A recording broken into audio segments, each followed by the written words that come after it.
Morning everyone, my name is Artur Serebrenik, and today I'll be talking to you guys about the paper DICER1 mutations in familial pleuropulmonary blastoma.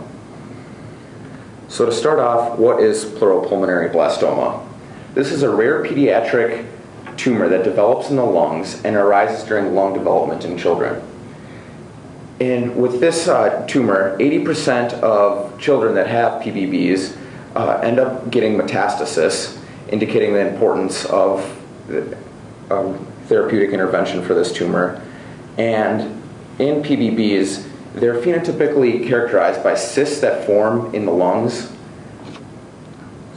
You can see right here, there's one growing right here in this patient. And these cysts are comprised of two different layers. One, a benign epithelium layer on top, and then the inner layer is a dense layer of mesenchymal cells that can become malignant and also transition to a sarcoma. The main treatment option for patients that have these blastomas is surgery, and recurrence occurs very oftenly. So this kind of stresses the importance of developing targeted therapeutics for this disease. So patients that have pleuropulmonary blastomas have a family history, usually have a family history of having these tumors. So our authors hypothesize that there's probably some sort of genetic component that leads to predisposition for PBBs. And they did linkage association studies and determined that a region of the long arm of chromosome 14 conferred some sort of predisposition to people getting this tumor.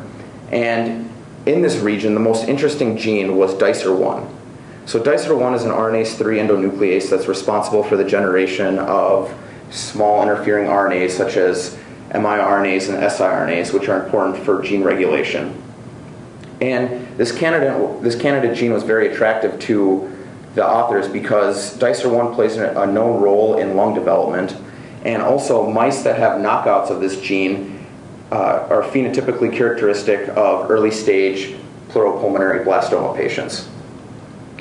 So they ended up doing genomic DNA sequencing of 11 families that were affected by PBBs and identified 11 different mutations in these patients. 10 out of the 11 families had mutations that resulted in truncations. And in one of the families, for example, mutation in exon 9 led to a premature stop codon, which truncated the protein. And the 11th family actually had a missense mutation right over here that led to an amino acid substitution, a leucine to an arginine, which changed the polarity of the amino acid in this location. And this amino acid is evolutionarily conserved. So they believe that it was probably important for the function of DICER1. All these mutations, too, were monoallelic, and they were germline mutations.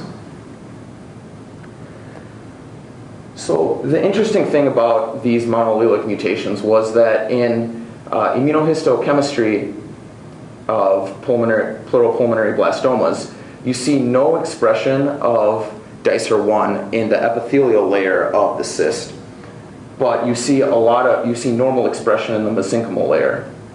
And it's known that a subset of the population are carriers for one mutant allele of DICER1, but these people have normal phenotypes for their lungs, and then mice that are haploinsufficient for DICER1 still have normal lung development.